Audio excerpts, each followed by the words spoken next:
Let's pour a Pilsner out of the installed tap in the old kegerator slash beer fridge.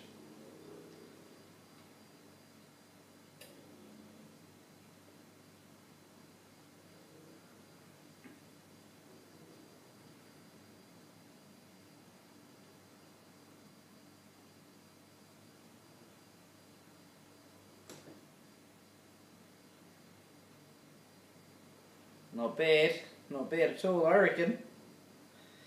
What do you guys think? Clear as, I'd say. Nice head on it.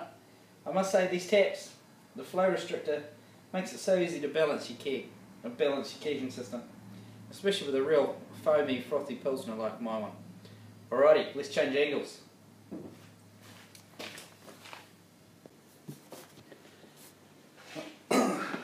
Okay, happy Homebrew Wednesday everybody. Nathan McKenzie here again, another Homebrew Wednesday. Let's talk about this wee beauty.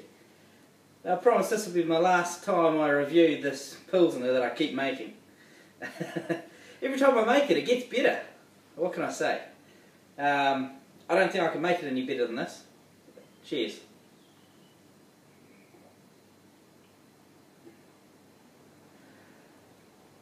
It's one thing that I didn't know was missing in the last Pilsner.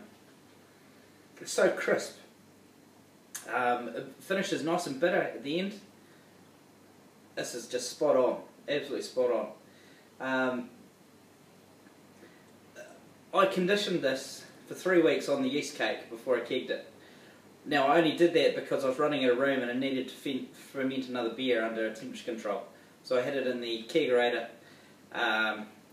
for 3 weeks at 5 degrees. And the B.W yeast as well, and doing that just made the world of difference. The clarity of that is just unbelievable. It is like a store-bought commercial beer. Well, I'm pretty pleased with it. To be honest, I'm pretty pleased. Can you tell? Now, because I love this drink, I love Pilsner, and I love a Czech Pilsner. The sour hops, the bitterness at the end. It's just so drinkable on a hot day. So I've got that in the keg, and it's been in the keg now for a week and a half. Who knows how long it'll last.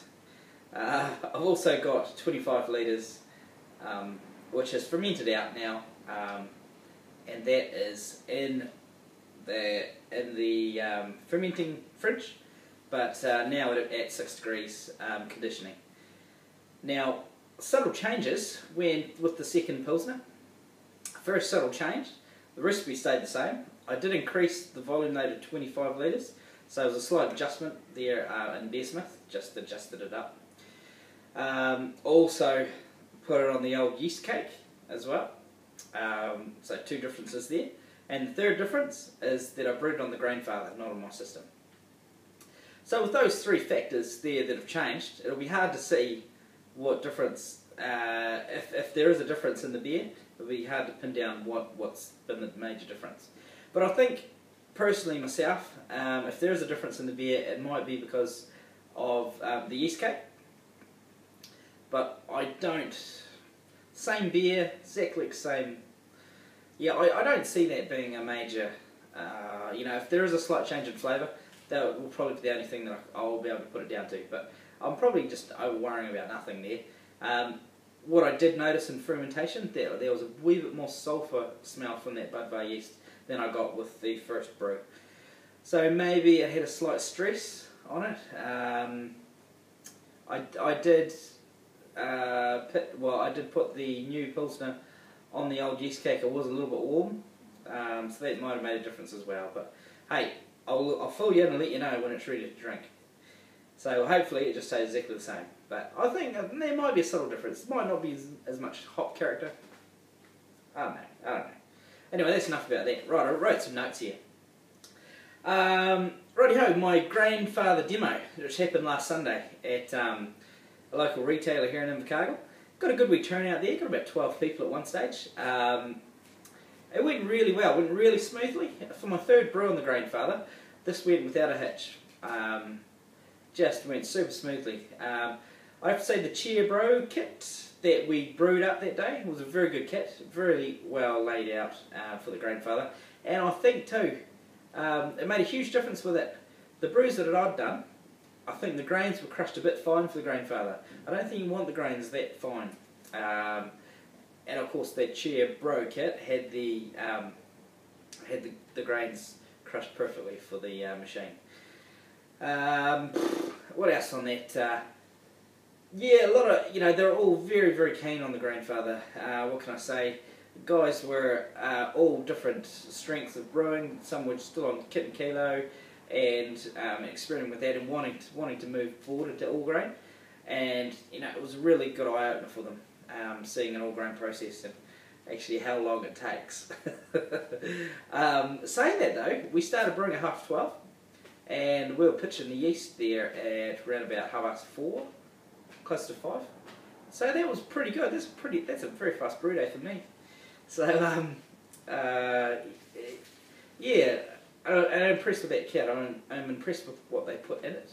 They had the calcium sulfate or gypsum, 5 grams of that, and they included Irish moss as well. The only thing they didn't include was yeast nutrient, but I ate that with them anyway, so that's all good. What else on that? Yeah, I think the local retailer will get a few sales out of it anyway, so I'll probably get a few calls as well. But on that, we're hoping to have an Invercargill Homebrew Club starting up. So quite a few guys there were quite keen. So onwards and upwards, and hopefully I've got a few more people obsessed. So we can only live in hope anyway. Although a week before I did my brew, the H.B.W kit, Dene of Obsession Brewing, he did a video on the Grainfather. I'll put a link down below, and that was great. It was great because the only problem he had was there was a lot of troop at the bottom there. So I used my old grain bag and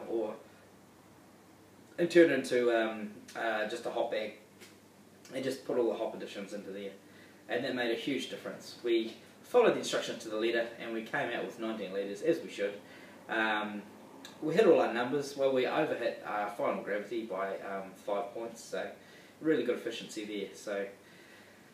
So yeah, happy days. It all went very smoothly, so that was good. My first 2 brews I had issues, well, minor issues, but it's nice to get them all sorted out. So once, yeah, and by the 3rd brew, I really enjoyed it actually. That was the one brew that I really enjoyed doing with the Grainfather. So yeah, go buy one, they're pretty good. Righty ho, moving right along. That is, I'm trying to keep it quite short today, because that's pretty much all I've got, to be honest with you. I'd just like to, one book I'd like to show you guys. I've had this for a wee while now. Water, another Brewing Elements series book here by John Palmer as one of the co-authors here. Man, so much information in this book. This is huge. I've been chewing through it, really chewing through it. It's a bit like, well, if you've watched my channel a while, one of my other hobbies is paragliding. I remember when I was getting into paragliding, I was having to read meteorology books and everything, so you know what weather's flying and stuff. And it's, you read a couple of pages and you feel yourself nodding off. So it's a great, you can't sleep. No, that's a bit mean. It's not that it's badly written or anything like that. It's awesomely written and it's an awesome book. It's just there's so much information, and it is, you got to chew through it. I haven't got a science background. You don't need a science background, but it would help. Probably there's a lot of stuff I've had to go back and reread just to fully understand it. But hey, I haven't got a water report yet, which I need to get. So I'll get one of those and figure it out, and stuff that I find out I'll put on these videos as well. But no, well worth it. Very good book. All the Brewing Elements series books are fantastic. The one on yeast I can't recommend enough. That is a fantastic book also. I think the next one I'll get is be on hops. The next one I get on there will be on the malts. I just think for home brewers, these are just great books. They're great reference material as well. Just they're awesome. Cool. Hey, that's me, guys. Short and sweet today. Only had a quarter of my beer. Hang on, let me have another wee drink here. Oh, And I just want to say a quick thank you to my subscribers and people comment, thumb up my videos. Thanks very much. I do really appreciate it. Sorry I don't get back to everybody. I've been life excuses, work and kids and all the rest of it. But I will try harder. Alright guys, take care, happy Homebrew Wednesday, and look forward to videos. Alright, catch you later guys, bye.